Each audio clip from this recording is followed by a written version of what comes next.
오늘 같이 나눌 말씀은 마가복음 8장 27절부터 38절의 이야기고요. 예수 자신에 대해 물으시다라는 제목으로 여러분과 말씀을 좀 나누려고 합니다. 오늘 이제 8장인데요. 마가복음이 이제 16장까지 가잖아요. 그래서 이제 지금이 딱 중간 시기인데 제가 요 PPT 하나 봤는데 이거 보시면 마가복음의 전체 구조가 이렇게 되어 있습니다. 1장 1절부터 13절까지는 세례 요한이 전파하고 예수가 세례받는 이야기 그거 얘기했죠. 그다음에 이제 갈릴리에서 하나님 나라 선포하시고 제자를 부르시고 각종 치유 기적을 일으키십니다. 마가복음 6장으로 넘어가면 오병이어 이방 지역 사역 지지난주 얘기했던 제자들이 깨닫지 못했다는 이야기가 나오고요.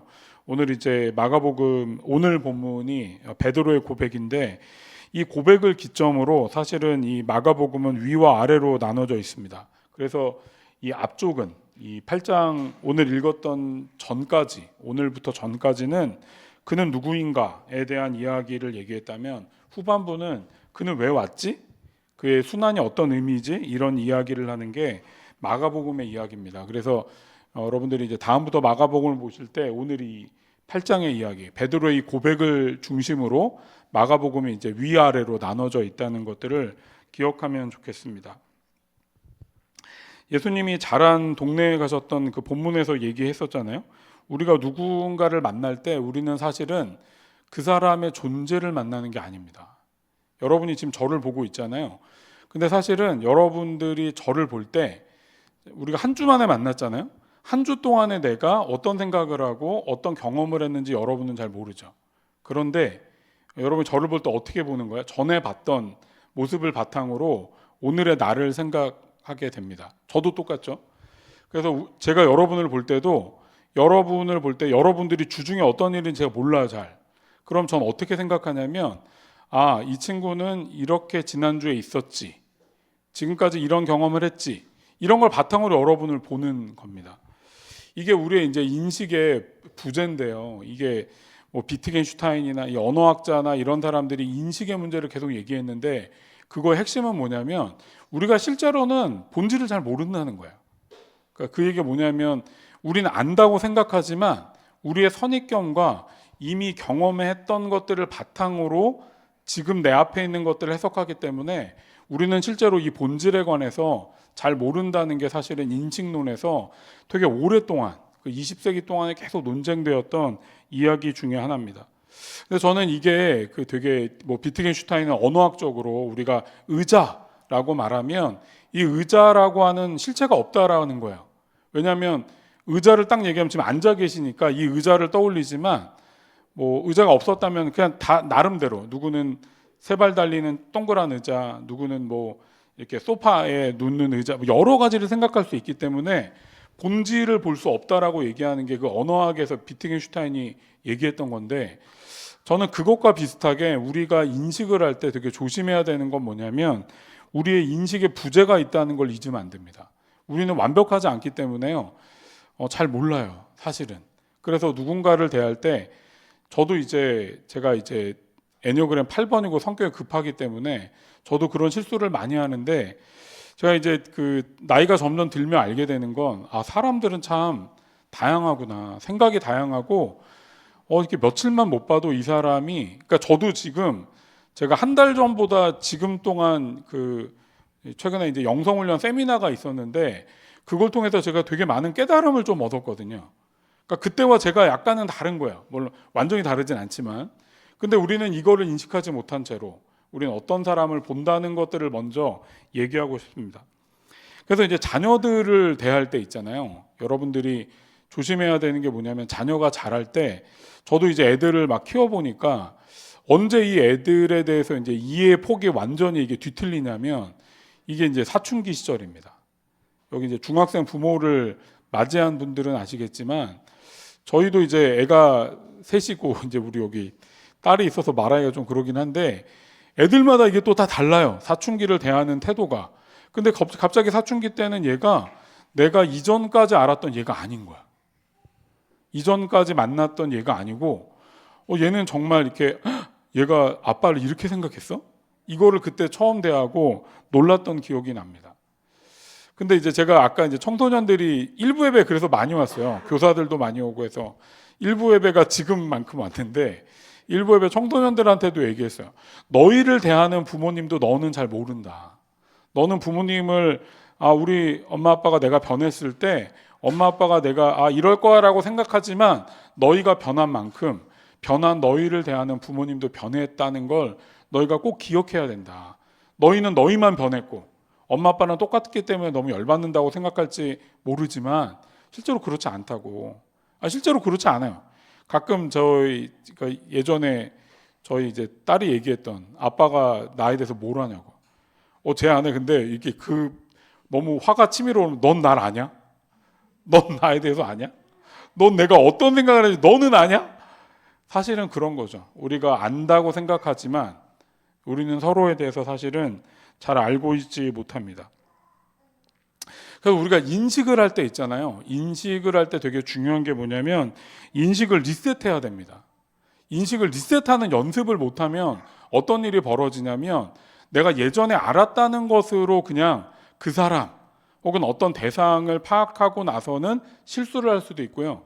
더 심각한 실수는 뭐냐면 여러분 자신에 대해서 인식을 리셋하지 못하면 내가 이런 줄 알았는데 변한 나에 대해서 내가 인식을 못했다가 깜짝 놀라는 경우가 되게 많습니다. 제가 이제 올해 50이 됐어요. 아직 만은 안 돼서 만으로 따지면 이제 49세인데 우리 호열형님 계속 자기 막 어리다고 계속 우리 영피프티 그런데 저도 이제 아직은 생일이 안 지나 만 49세지만 뭐 어쨌든 한국 나이로 50이죠. 이제 50이 됐는데 제가 요즘에 이제 제 나이 또래 사람들을 대하면서 계속 얘기를 나누는 게 그겁니다. 몰랐던 우리에 대해서 배우고 있어요. 이제 몸이 막 어려워. 축구하다가 막 넘어져. 옛날에는 그렇게까지 사실 이게 축구하다가 초반에 넘어지고 되게 오래 뛰었거든요. 초반에 넘어졌어요. 되게 억울하게. 중간도 아니고 초반에 넘어지고 계속 뛰었어 그냥. 다들 막 너무 즐겁게 떴는데 내가 몸이 바뀐 거에 대해서 사실은 잘 인식을 못하는 거죠.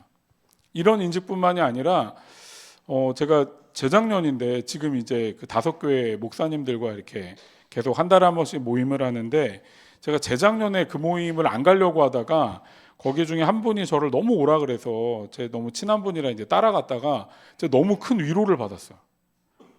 내가 되게 외로웠구나. 몰랐어요. 가기 전에.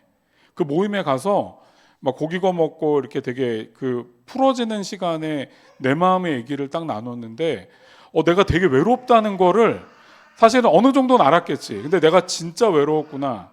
이것에 대한 인식을 사실은 그 모임에 가서 하게 됐어요.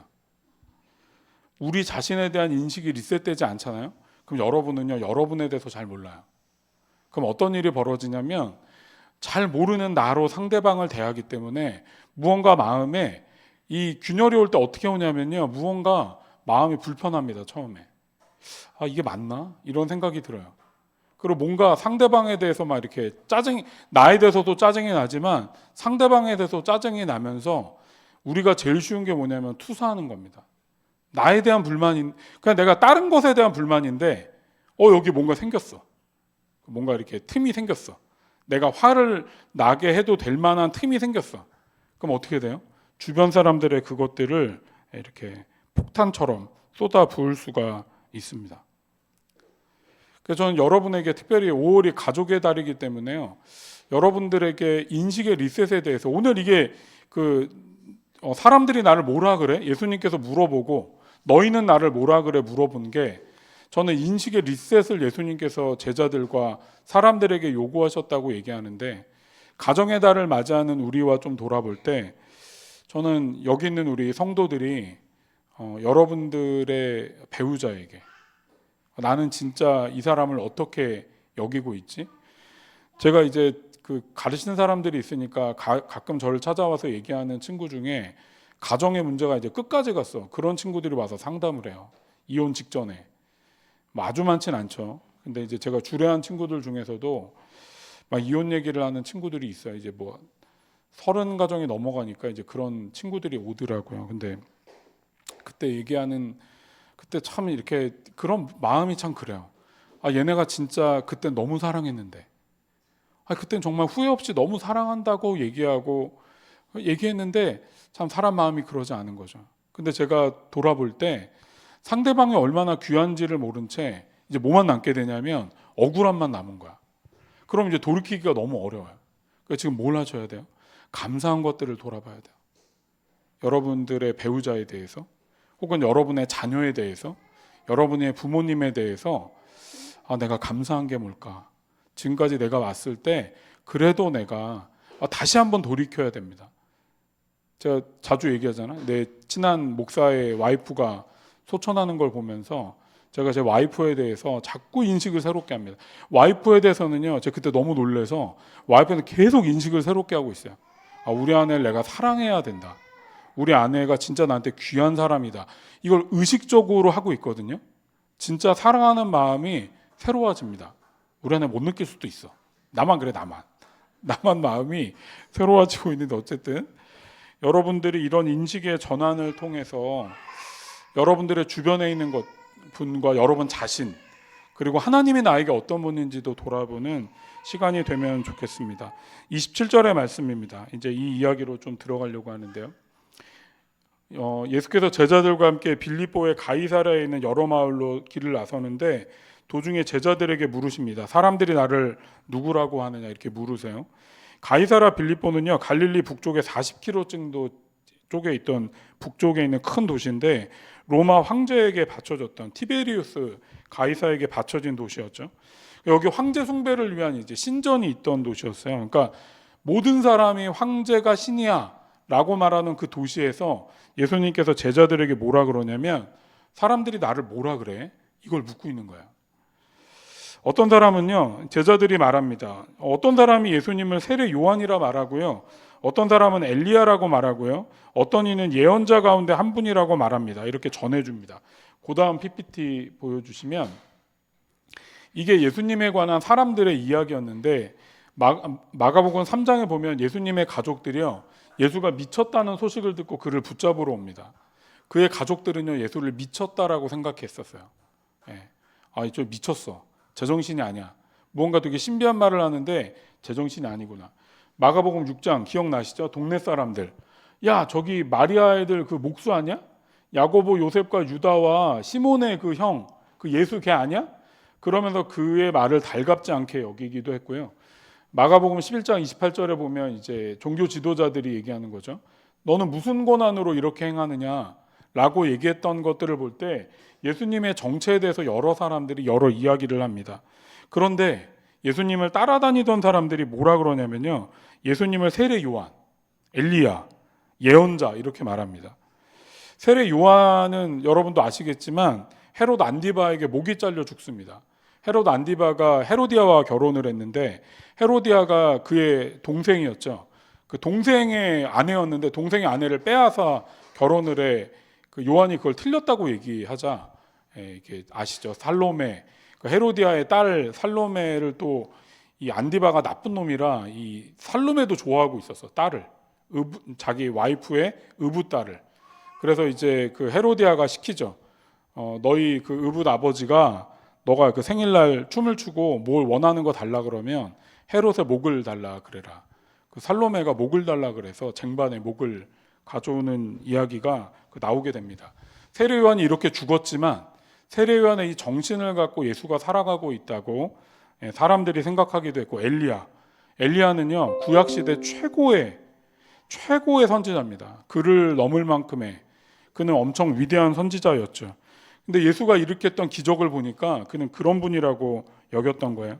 또 어떤 사람은 예언자라고 여겼는데, 이게 되게 중요한 게 뭐냐면 이스라엘 사람들은요, 예언자가 다시는 없을 거라고 생각했어요, 이 당시에. 근데 예수가 예언자라고 생각했다는 건 예수를 되게 높게 높게 쳐줬다라고 생각할 수 있습니다. 그런데 이제 29절에 나오죠. 예수님께서 제자들에게 너희는 나를 누구라고 부르냐고 물어보십니다. 그러자 베드로가 대답합니다. 선생님은 그리스도이십니다. 저는 이 고백이 그 마태복음 16장 16절이 더 와닿아요. 이걸 오래 외워서 그런지 한번 16장 16절 한번 읽어볼까요? 시작. 시몬 베드로가 대답하여 이르되 주는 그리스도시요 살아계신 하나님의 아들이시니이다. 이렇게 대답합니다. 사실 이 고백은 베드로의 대답이지만 사실은 제자들의 대답입니다. 저는 그게 좀 맞다고 생각해요. 베드로뿐만 아니라 제자들이 다 같이 생각한 걸 베드로가 대표로 좀 더 당당하게 고백했다라고 말할 수 있습니다. 그럼 이제 메시아에 관해서 이제 잠깐 돌아봐야 되는데, 다음 PPT 보시면 이 메시아가 있잖아요. 그 구약인들이 생각하는 메시아가 몇 가지 이렇게 구분이 됩니다. 이 세 가지가 이제 다 합쳐져야 그 메시아라고 여겼는데, 구약에서 나오는 이 구약 사람들은 메시아를 어떻게 생각하냐면, 첫 번째로 다윗의 자손으로 정치적 군사적 승리자로 올 거라고 믿었어요. 이게 이사야 11장에 나오는 이야기인데, 어쨌든 그 메시아는 그 이세의 줄기에서 나와서 결국에는 하나님의 왕국을 다윗처럼 다시 일으킬 거라고 믿었습니다. 두 번째로는 고난받는 종인데요, 이사야 53장에 나옵니다. 이 고난받는 그 자의 이야기죠. 그래서 이 메시아가 이 땅에 와서 우리를 위해 죽으시고 우리를 구원할 거라고 했던 생각이 그들에게 있었고, 세 번째로는 다니엘서 7장에 나오는 이야기인데, 종말론적 심판자, 그가 이 땅을 와서 심판할 거라는 이야기가 이 세 개의 이야기라고 말할 수 있습니다. 그런데 이게 참 뭐랄까요, 사람들이 이거를 자기들이 원할 때 이 메시아의 모습을 선택적으로 바라보게 됩니다. 아까도 물어보니까 우리 한이가 잘 대답해 줬는데, 예수님 당시에 이 유다를 점령했던 나라가 로마잖아요. 로마가 점령하고 있었기 때문에 이들은 뭔가 구원자를 바라고 있었어요. 그러니까 이 세 개 중에 있잖아요, 지금 예수님의 시대의 유대인들이 바랬던 구원자는 1번이었던 거죠. 군사 정치적인 메시아, 우리를 이 로마의 압제에서 벗어나게 만들 수 있는 그 메시아를 너무나 원했다라고 말할 수 있습니다. 저는 이게 이제 우리가 되게 조심해야 될 부분이다라고 생각합니다. 우리는 저도 조심해야 되죠. 저는 되게 객관적이다라고 생각하지만 완전한 객관성은 담보되기가 어려워요. 그렇잖아요. 우리는 다 주관적이에요. 객관적이다라고 말하면서도 주관적이야. 왜냐하면 내가 그거를 해석하니까. 제가 지금 이제 그 영성훈련의 이제 다음 단계가 여러 가지가 있는데, 그 영신수련의 훈련을 계속하고 난 다음에 영신수련의 이제 다음 단계가 뭐냐면 식별하는 거예요. 이제 내가 이제 영적 동반을 할 때 이 사람의 기도에 대해서 내가 영적 동반을 해줄 수 있는 식별을 하는 이걸 원칙을 배워야 되는데, 이 원칙 배우기가 되게 어렵습니다. 예수회는 좀 이렇게 아직도 그 사제만 이걸 훈련받을 수 있어요. 정식 훈련을. 1년짜리는 그 신부랑 수녀밖에 안 돼. 내가 직접 찾아가서 물어봤더니, 그 담당하시는 신부님께 물어봤더니 앞으로 열릴 거다. 그래서 자기들도 평신도에 열려고 한다. 목사님도 이제 1, 2년 후에 열릴 거니까 그때 받으시라는 거야. 그래서 빨리 열어달라고 제가 그 신부님 괴롭히고 왔는데, 이게 있잖아요, 이게 영적인 식별을 하잖아요. 근데 영적인 식별을 하는데 되게 재밌는 게 뭐냐면, 이 예수회나 이런 영신수련이나 이런 걸 하다 보면 뭘 알게 되냐면, 식별을 할 때 혼자 하지 않아요.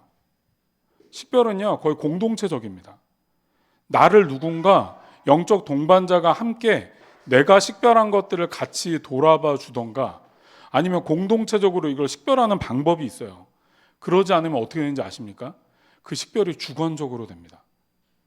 제가 그 부르짖는 기도의 오리엔테이션에도 오래 있었고, 침묵 기도의 오리엔테이션에도 지금 10년 정도 있는데, 제가 두 가지를 통해 다 알게 된 건 뭐냐면요, 어떤 기도를 하는가가 그 사람을 바꾸는 게 아닙니다. 침묵 기도를 하건 부르짖는 기도의 은사자건 상관없이 이상한 사람들이 있어요. 저는 이제 침묵 기도에는 별로 없을 거라 생각했는데, 지난 10년간 침묵 기도하는 괴물들을 너무 많이 만났어. 침묵 기도하는데 괴물이야. 정말 이 사람은 정말 가까이 하면 안 되는 사람, 이런 위해한 사람이다. 무해한 게 아니라 위해한 사람이다. 침묵 기도의 전문가라고 말하는 사람 중에 제가 이건 진짜 아니다. 이 사람과는 좀 이렇게 거리를 둬야.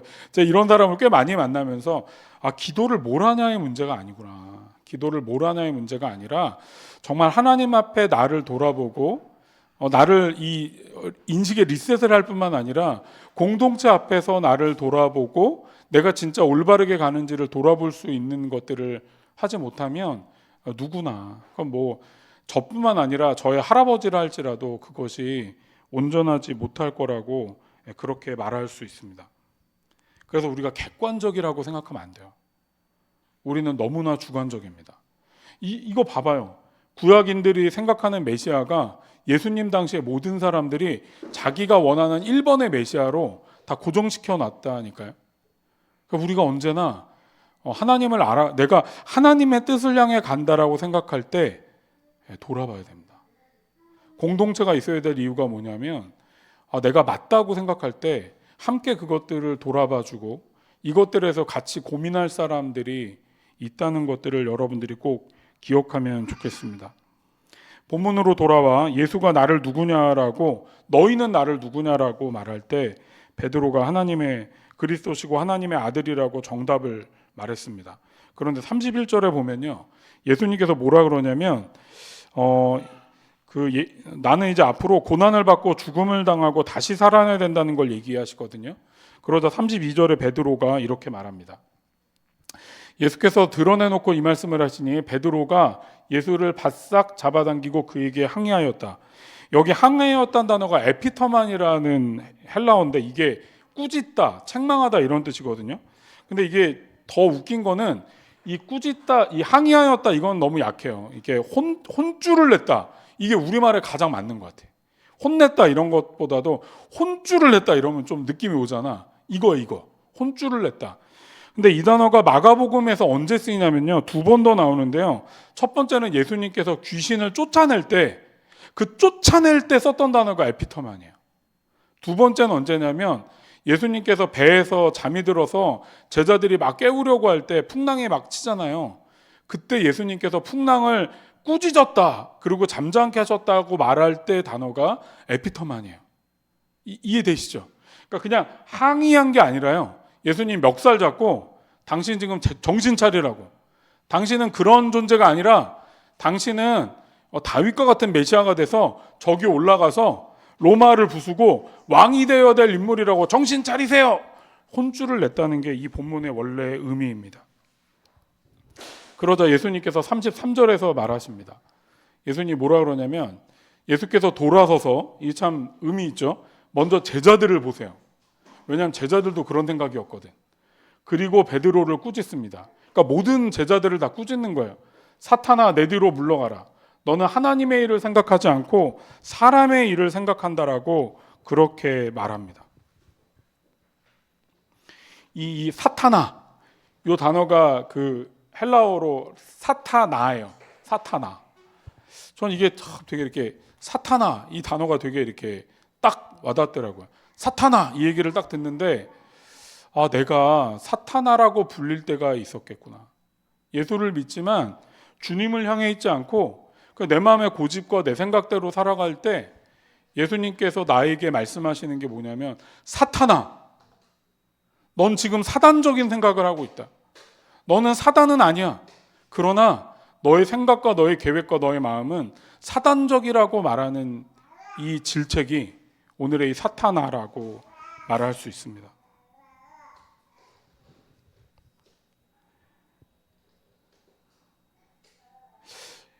베드로의 생각이 사탄적인 이유는 뭐냐면요, 예수를 중심으로 생각하지 않고 자기 생각을 중심으로 예수를 움직이려고 했기 때문에 이것들을 사단적이라고 그렇게 말할 수 있습니다.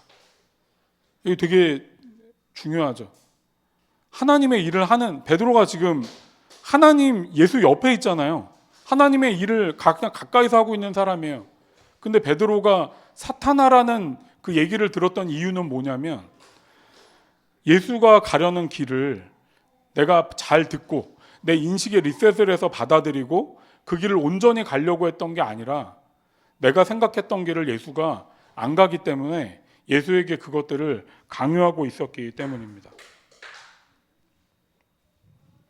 우리가 이런 생각할 때요, 내가 맞지, 예수 믿으면 이렇게 살아야지, 뭐 정치는 이래야지, 저 사람은 이렇게 살면 안 되지, 내 확신이 가장 많이 들었을 때, 저는 그때가요, 사타나라는 이 단어를 우리가 들을 때라고 생각합니다. 어떤 때가요?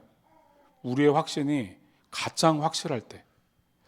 제가 요즘에 이제 좀 자꾸 느낍니다. 내가 그러니까 지금까지 저는 제가 애니어그램 8번이기 때문에 저는 약간 확신 있는 것들에 선택을 하고 확실하게 이것들을 가야 되는 것들을 지금까지 왔는데 제가 목회뿐만 아니라 영성을 계속하면서 이제 배우게 되는 건 뭐냐면 하나님의 길은 그렇게 분명한 게 내 생각보다 많지가 않구나. 하나님의 길을 가는데 되게 명확해. 그건 어떤 면에서 내 힘으로 하는 것은요 명확할 수 있는데 하나님의 길은 주님의 손에 있기 때문에 내 생각과 달라요. 베드로가 그러지 않았을까? 예수가 올라가서 왕이 되면 되는데 갑자기 올라가 죽겠대. 이게 무슨 말도 안 되는 소리야. 예수의 멱살을 붙잡고 안 된다라고. 이 제자들이요 얼마나 오랫동안 불안하고 두렵고 어찌할 바를 몰랐을까요? 예수님이 십자가에 돌아가시고 그 부활하시는 그 날까지 얼마나 많은 두려움과 걱정과 염려와 갈피를 못 잡고 있었을까? 그런데 바로 그때 갈피를 못 잡는데 하나님이 일하시고 있는 그때가 사탄아를 벗어날 수 있는 때입니다. 내가 생각하기에 모든 것들이 너무 완벽하게 계획대로 되고 있다면 조심해야 돼요. 꼭 그럴진 않을 수 있지만 사탄아에 가까워요. 내 계획대로 모든 게 너무 잘 되고 있어. 너 되게 위험한 시기구나. 예전엔 잘 몰랐어요. 왜? 나의 주관이, 나의 어떤 그 자아가 가장 강력해질 수 있기 때문에. 제가 제 그 사역에서 있잖아요. 내가 언제 예수님께 이런 사탄아라는 혼날 만큼의 사탄아가 됐을까를 돌아볼 때 제 사역이 가장 잘 됐을 때가 이런 때예요. 사실은. 너무 웃기게도 사역이 잘 될 때 주님을 막 열심히 돌아보지 않아요. 참 인간이 참 이상한데 사역이 안 되면 막 주님께 막 답답하다 그러고 주님께 나가서 막 힘들다고 얘기하는데 사역이 잘 되잖아? 기도를 하는데 갈급함은 없어. 아까 우리 찬양할 때 저희 되게 은혜 받았는데 갈급함이 없어져요. 왜? 사탄아가 되기 가까운 순간이야. 너무 모든 게 잘 되고 있기 때문에. 요즘에 이제 우리 성도들 얘기를 들어보면 불확실한 게 너무 많아요.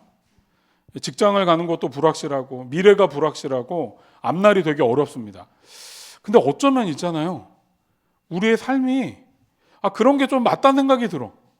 너무 확실하고 너무 준비가 완벽하면 주님이 왜 필요합니까?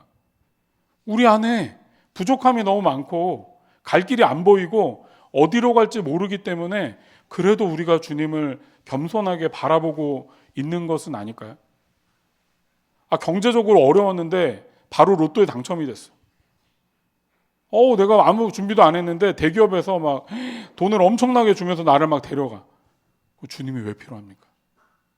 저는 어떤 면에서 베드로가 생각한 대로 모든 게 되었다면 그것이 가장 사탄아라는 걸 주님께서 베드로에게 보여주신 것처럼 여러분과 저에게도 너의 뜻대로 안 될 수도 있어요. 근데 내가 일하는 걸 봐야 돼. 너의 계획대로 안 될 수도 있거든. 그런데 내가 일하는 걸 봐야 돼라고 베드로에게 말하셨던 게 아닐까. 나중에 베드로와 그 최후의 만찬 때 베드로가 그러잖아요. 전 주를 결코 버리지 않겠다고. 근데 주님 뭐라 그러냐면 다 아시죠? 너 닭이 세 번 울 때 나를 3번 부인할 거라고, 나를 부인할 거라고 그 얘기를 전해주시면서 예수님께서 베드로에게 너의 불확실한 그 상황에서 나를 기억하라고. 너의 가장 그 모든 것들이 너의 확신이 무너지고 너가 갖고 있던 모든 것들이 그냥 다 부스러기가 되는 그때에 내가 너를 기억하고 있다는 걸 너는 기억하라고 베드로에게 그렇게 말씀하십니다.